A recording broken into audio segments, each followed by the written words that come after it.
community of Saugerties in the Hudson Valley, New York, 1993. Betty Gardner is mom and dad to her two granddaughters, 12-year-old Wendy and 10-year-old Kathy.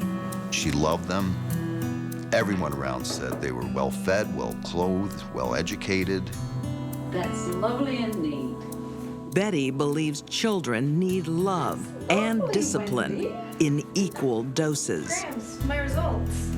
She was very strict with the children. She lived by the old adage, spare the rod, spoil the child. Oh my, all A's and B's. Grandma's efforts pay off. The girls excel in school and music, especially Wendy. She was an overachiever, a kid to watch as she went into middle school and then into high school. She was doing her homework, she was playing soccer, she was playing the flute. In the summer of 1994, young Wendy's life turns upside down when she connects with a local boy, 15-year-old James Evans. He was 6'2", 175 pounds. He was known as a bully in the neighborhood. He constantly was in trouble with the police. He certainly was a rebellious teenager, almost the cliche of a rebellious teenager. Wendy is drawn to the wild boy. Wendy was ripe for the pickings for anyone to come along, especially a young boy, and show her attention. Hey, wanna go for a walk? Things suddenly sparked between them, and the world totally changed for Wendy, and probably for James, too. Wendy went from being a child to suddenly being someone who was the center of somebody else's universe. Wendy wants to be a rebel, too. Wendy suddenly blossomed into a young woman. To say that she was sex-starved, I think, would be over-exaggerating, but she was certainly very interested in James. Come on, you two. Wendy loves her new look. Betty does not. She sees a mirror image of her own wayward daughter, the girl's mother. Her mother was an addict and had been a prostitute. Both Wendy's parents were drug addicts, heroin addicts actually, and alcoholics.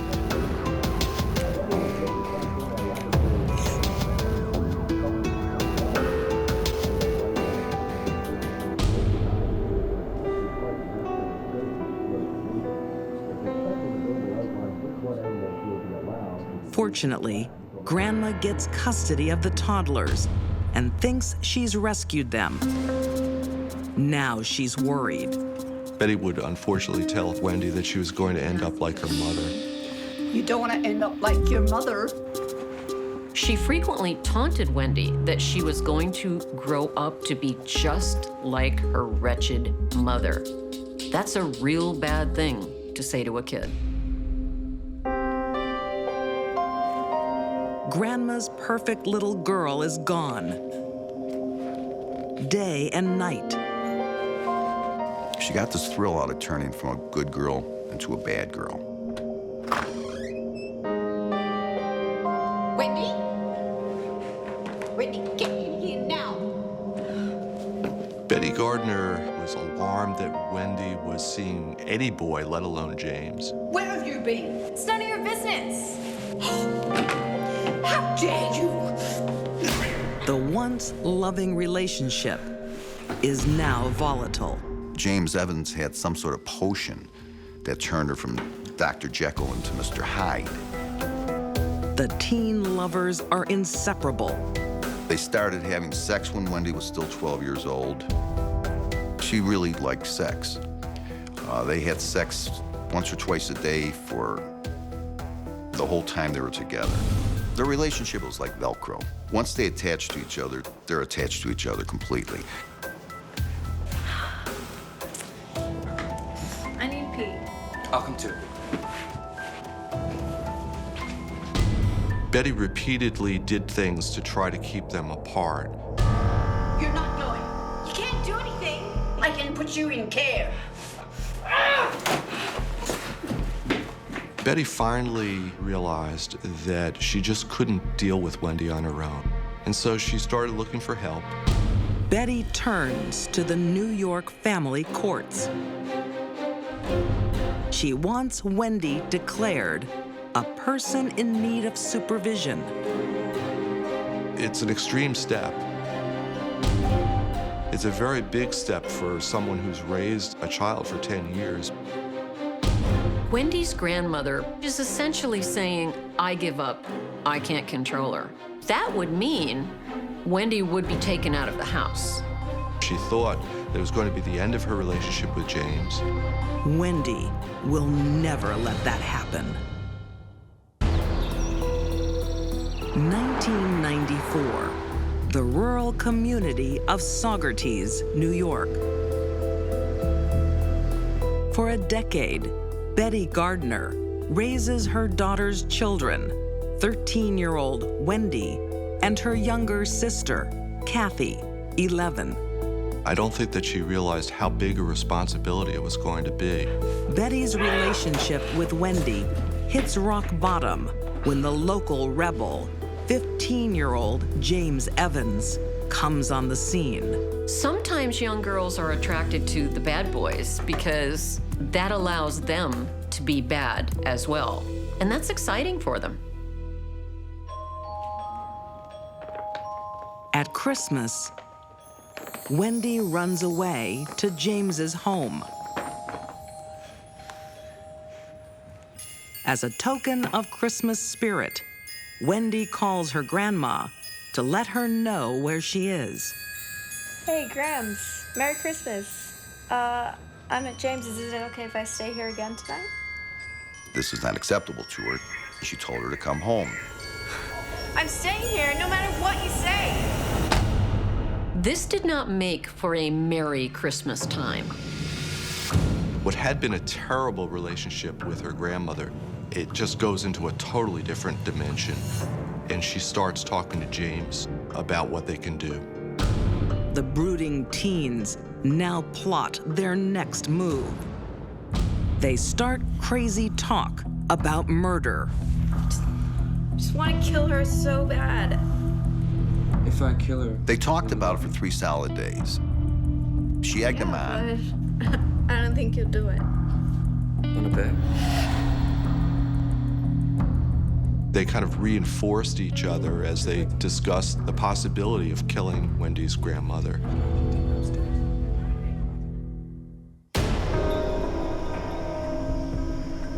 December 28th. The teens pay Betty a belated Christmas visit.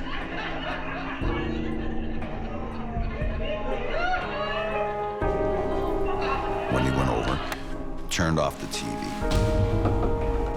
What's going on here? Shut up. Get out of my house. So we're doing this as well. Just do it.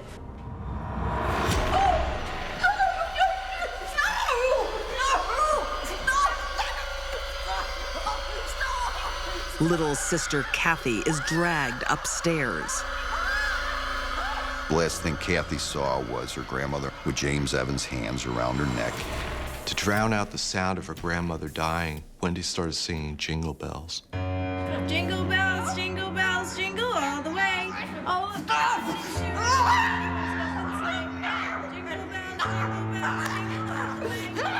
fun it is to ride in a one-horse open sleigh. Wendy Gardner didn't try to stop him. Just think about hearing noises coming from a woman who's being strangled and not doing anything about it. He took a kite string, wrapped it around her neck, and put his foot on the back of her neck to hold her head down, and pulled and pulled and pulled until she started bleeding.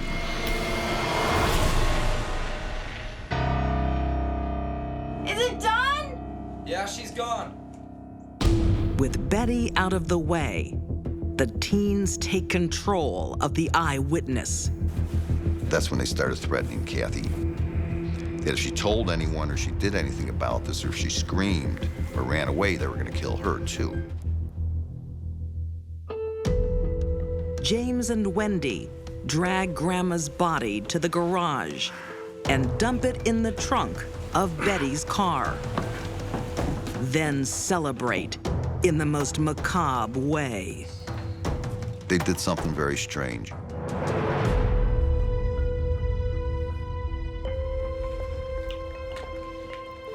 I think the fact that Wendy and James were able to have sex right at the crime scene tells me that they just didn't give a damn.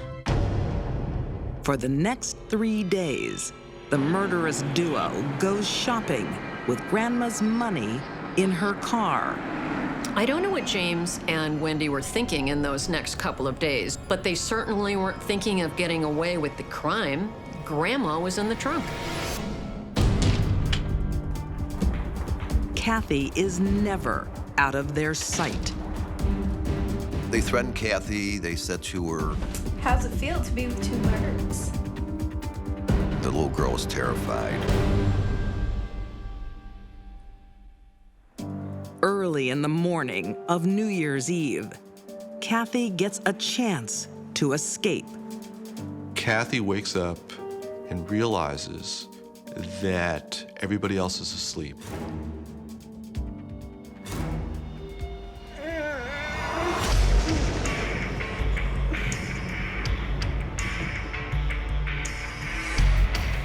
And she's a brave, brave kid because she managed to get out of the house and run over to a neighbor's house. That was the beginning of the end. Horrified neighbors call the police, and soon Wendy tells all. She goes through detail after detail. It was cold-hearted. It was blood-curdling. It was no remorse. It was just horrible. In July 1997, James Evans is convicted of second-degree murder. He is sentenced to 9 years to life in prison and is eligible for parole in August 2013. James did the deed, but Wendy put the string in his hand. I don't think James Evans would have ever killed Betty Gardner if it wasn't for Wendy. In February 1997, the jury agrees. Wendy Gardner is also found guilty of second-degree murder. Her sentence, a minimum of 7 years, 10 months. This was not a crime of passion. Wendy killed the one person in the world on whom she was dependent for shelter, food, love, and care. In 2004, at the age of 23, Wendy is released. Some believe she's grown out of her problems and is a changed woman. Wendy Gardner worked very hard on rehabilitating herself and tried to become a contributing member of society. I don't think that we should have to fear her anymore. Others have their doubts. Wendy, I would never trust. I would never trust her. She's got a bad seed in her. Houston, Texas, 2001. Pharmaceutical technician Linda Cardi has wonderful news. She and her boyfriend, Jose Coroner, have been trying for a baby. What are you doing? Practice. Jose was a laborer. He had made it clear to Linda that he wanted to have children. Having kids is the most important thing in the world. Now 42-year-old Linda is finally pregnant. Linda is hoping the baby will bolster their shaky relationship. He told her that if she was not able to produce him a child, he wanted to end the relationship. Linda has already suffered 2 failed pregnancies. She several times told him that she was pregnant, although he was not allowed to go to the doctor with her, and she never had a child. and she would instead tell him, well, I had a miscarriage. The news of this pregnancy seems too good to be true, because it is. I think that Cardi is a master manipulator. She had been lying to everyone. She had been lying to her boyfriend, saying, I'm gonna have a baby. She was very well-spoken. She could look you in the eye and lie to you without hesitation. Jose is tired of Linda's phantom pregnancies. He packs his bags. You can't believe it. Not what the baby did.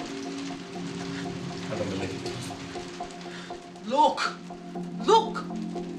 I think Linda saw that she needed to produce a child. The relationship was about to be ended, and she was going to be on her own. Stop it, Linda.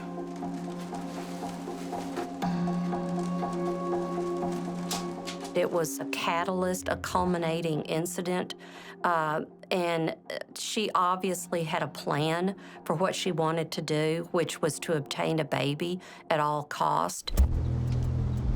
Linda won't have to go far. Her neighbor, Joanna Rodriguez, has something she wants.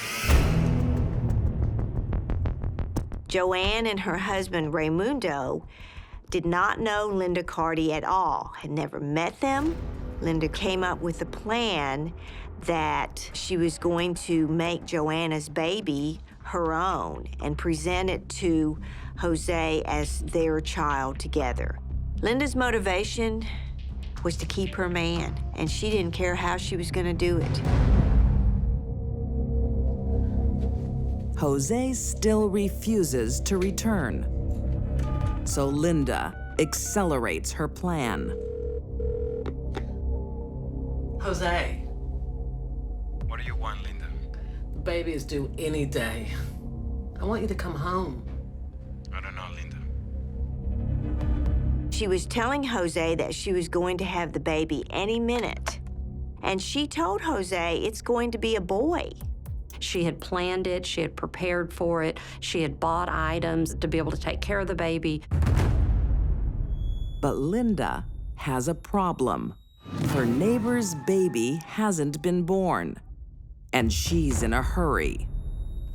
Linda Cardi would go to any lengths to get herself a baby. She was prepared to kill a pregnant woman. She was willing to cut open a pregnant woman's stomach and to take a baby. To me, that's extremely shocking. That goes beyond a lot of murders that we see. She lives over there. It's the same layout.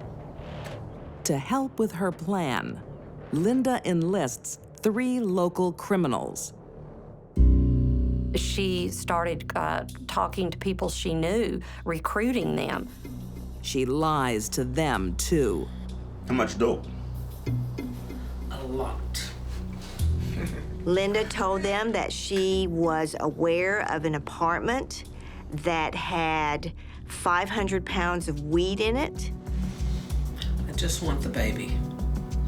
And if we break into the apartment, there's money and drugs there, and you can have the money and drugs. All I want is the baby. The level of planning that Linda put into what she thought was going to be a fetal abduction tells me that she probably was not at all psychotic, that she was highly motivated to get that baby.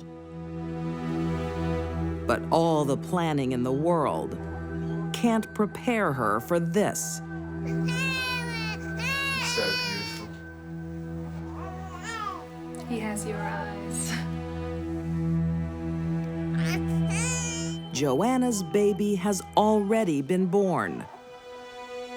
Now all Linda has to do is kidnap him. Instead of making this crime simpler, it will make it much more horrifying. What I saw is a person that did unspeakable acts, who has no conscience, has no soul. The early hours of May 16th, 2001. Houston, Texas. Joanna Rodriguez and her husband, Raimundo, are asleep with their newborn baby. So she's laying in bed, probably happy and content.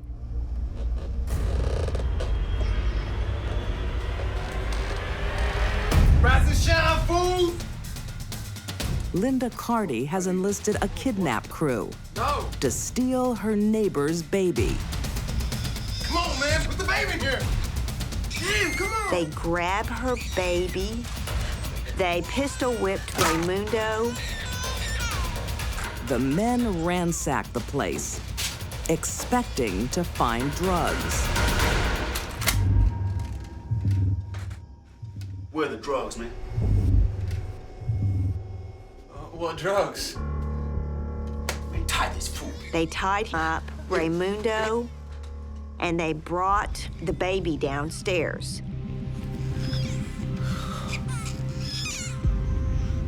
And then they brought Joanna out of the bedroom to the top of the stairs and said, "What do you want to do with her?" Now she has her prize. Take her.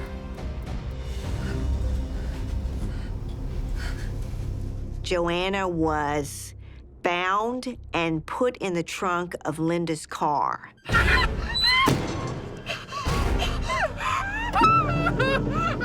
Linda drove her to a separate address across town. The hired henchmen have Linda's little bundle of joy. In return, she promised them drugs and money, but they've been duped. There was no drugs, there was no money. The men can sense a sinking ship. I'm out, man! I'm out!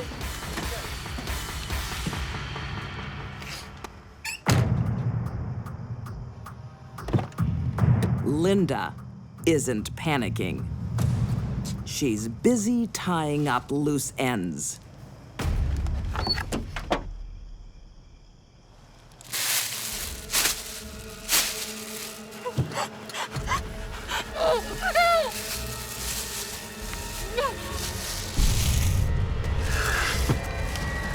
Linda is standing by her open car trunk, and Joanna, at this point, has a bag over her head, a plastic bag. She's tied up with duct tape.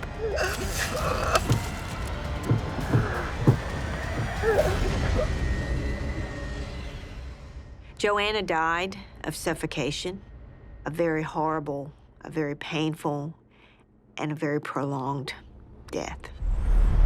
Linda takes the baby and hides out at a motel.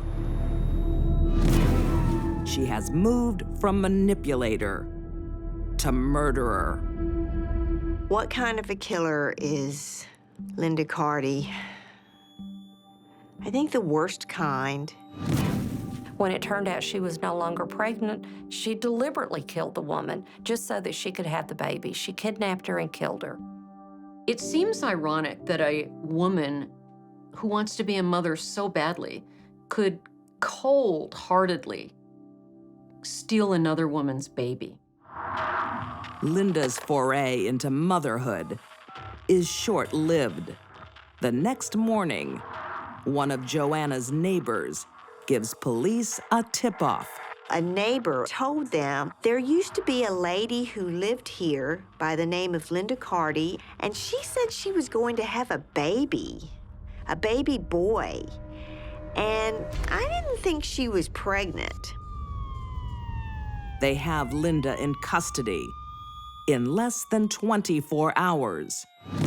The baby is unharmed. I remember Raimundo telling me that while he was overjoyed that his baby was safe and overjoyed at being reunited, he was just heartbroken that his wife was dead. Linda Cardi is charged with the murder of Joanna Rodriguez. As usual, Linda lies to protect herself. claiming the henchmen were framing her.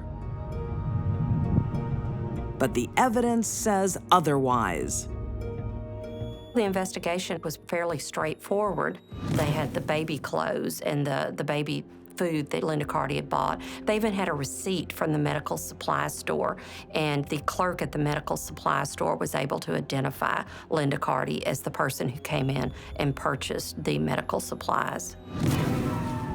One of the men involved in the baby heist, Chris Robinson, testifies against her. While I don't condone anything that Chris did, at least he stepped up to the plate and he did the right thing. He told the truth, and the person who caused all of this to happen is where she needs to be. On February 21st, 2002, Linda Cardi is found guilty and given the maximum sentence under Texas law: death by lethal injection. She is a person who will stop at nothing to get what she wants. Joanna Rodriguez will never live again. Little Raymundo will never know his mother, ever. That's not something you can take back. As she sits on death row, Linda Cardi continues to maintain her innocence. I'm not aware of Linda Cardi ever showing any remorse. Linda will never admit that she did this. Right up until the moment they put the needle in her arm, she will be denying it. London, England, 2003. 36-year-old Fiona McCrow is a businesswoman at the height of her career. Professionally speaking, Fiona was very successful. Just cut the crap and give me the figure. As credit manager at one of England's leading banks. I already told you the client won't consider anything without a 9 in front of it. Fiona's role is high paid and high responsibility. Paul, get over here. Fiona was obviously a very intelligent woman, and she was quite calculating as well. What Fiona wants, Fiona gets. And she set her sights on her colleague, 41-year-old Paul Donison. Not bad. Fiona met Paul Donison when they worked together, and very quickly a classic office romance blossomed. Wonderful, I say. There's just one problem. Keep this up and you're going to get that promotion. Paul is still sharing a home with his estranged wife for their children's sake. Thanks for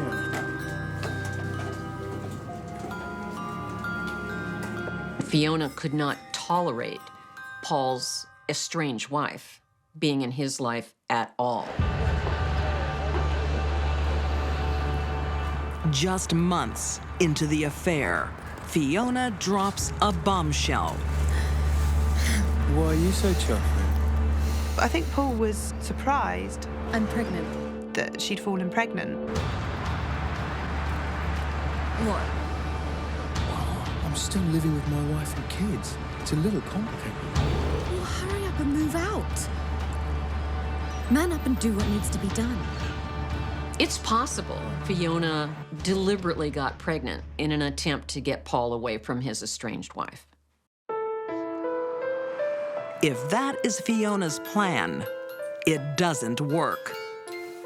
When baby daughter Mia arrives, Paul remains in his first family's home. Fiona was pretty jealous about the fact that Paul continued to live in the same house as his wife. But within a year, a tragedy. In April 2004, Something wrong with my baby. Fiona makes a frantic call to paramedics. She's not moving at all. Sadly, it's too late. Tiny Mia is a victim of crib death. Their loss brings the grieving parents together.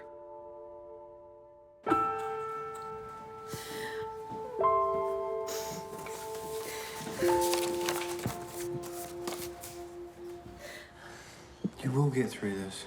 I can't do it alone anymore. I can't be in this house by myself. It was only after that that Paul moved out of the family house to comfort Fiona. Well, maybe it's time I moved in, yeah.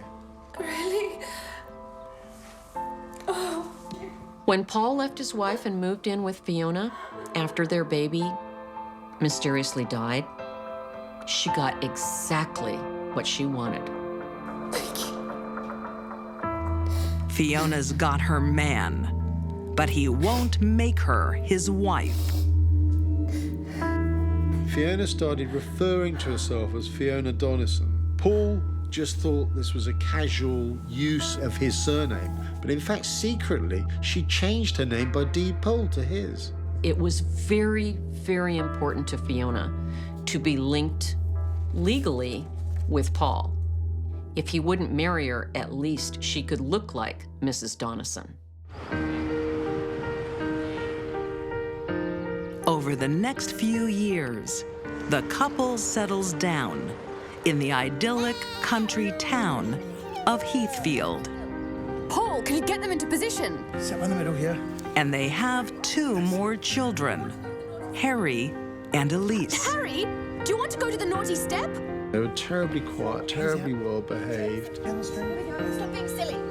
Okay, say cheese on 3. 1, 2, 3. Cheese. They were part of her perfect life that she liked to project that she had.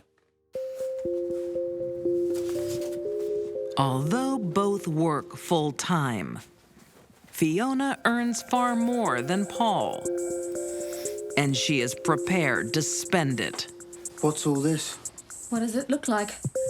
I thought that we were trying to save our money. MBW, remember? Fiona used to call herself the MBW, the main breadwinner. Main breadwinner. I get to spend my money how I want.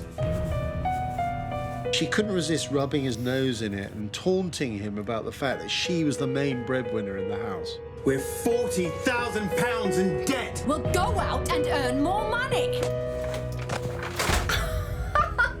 Fiona put Paul down because it made her feel good. She was a shark in that relationship, and Paul was the fish who was swimming away. But her superiority comes crashing down in 2009 with the global financial crisis. She loses her job and her all-important status. I'm off. All the things that she thrived on, the power, the control, the possessions, were all at risk. People that are narcissists do not take rejection of any kind well. They can't seem to get past it. It cuts them to their core, and they will lash out. Fiona Donison's world is sent spiraling out of control.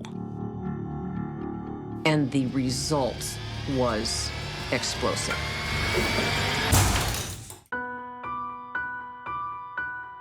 In tranquil Heathfield, England, 43-year-old Fiona Donison's universe implodes when she loses her high-powered job.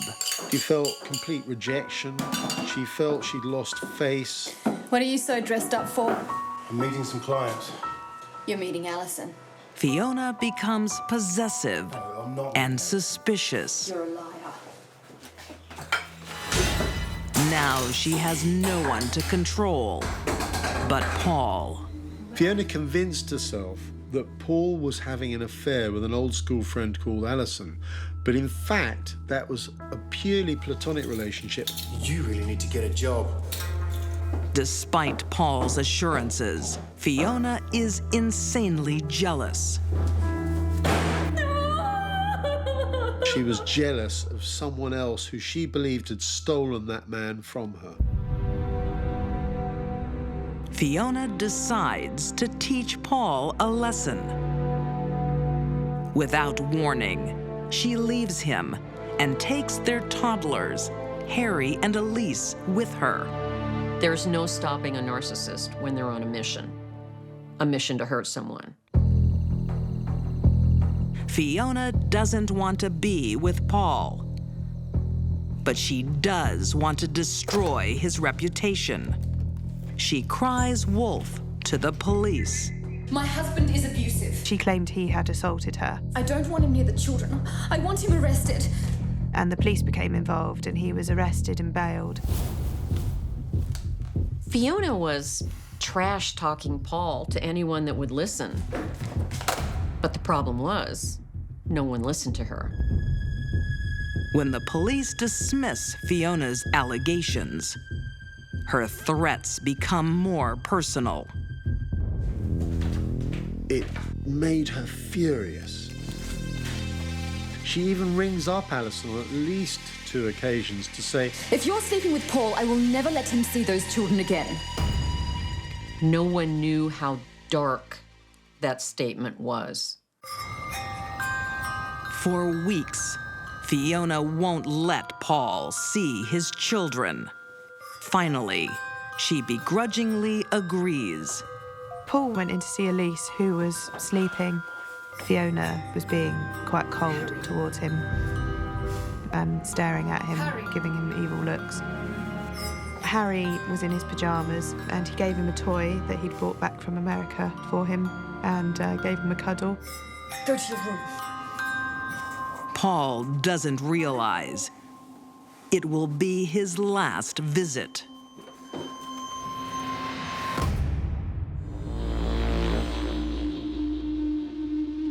January 26th, 2010.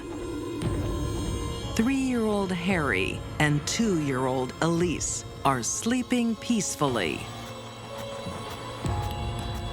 Fiona's anger and resentment was building. Her life had become intolerable, and she blamed Paul for it. So Paul was going to be the one that had to pay.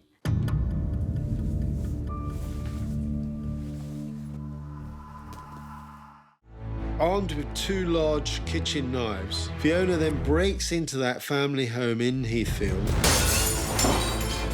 She'd thrown a brick through the window and waits in the darkness for Paul to return. Killing Paul's children isn't enough. She wants the ultimate revenge. Her plan is that when he does return, she will kill him and he will be blamed for the death of their 2 children.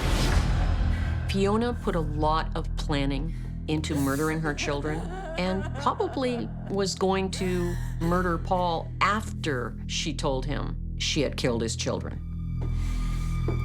But Paul doesn't come home that night, leaving Fiona with the bodies of her 2 children in the trunk of her car. She then decides to kill herself. But it's one life she can't take. Sorry, love. I've come to hand myself in. The next morning, she turns herself in to the police. I've killed my children. She was swaying from side to side from the effect of the sleeping tablets, and the officer actually presumed she was drunk and lying. The children's bodies are found, and Fiona is arrested, having admitted to killing 2 of her children. Investigators start wondering about the death of her baby girl, Mia.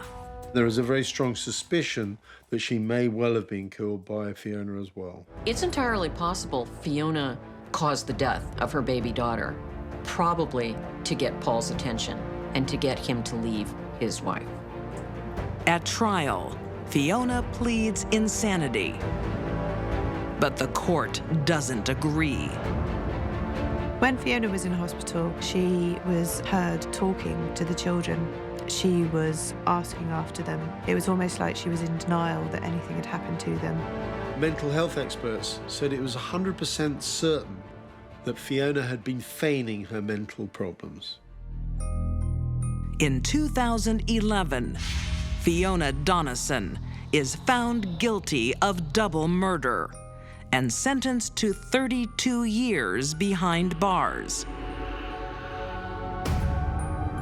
Most people will be appalled by what Fiona Donison did. She cold-bloodedly murdered her 2 young infant children. Fiona Donison's maternal instincts only serve herself. Most of us love our children beyond description and would never hurt them. Not the narcissist. For the narcissist, it's all about them. Her need for revenge outweighs everything, including her children's lives. Revenge is the poison you swallow hoping the other person will die. And that describes the crimes of Fiona Donison.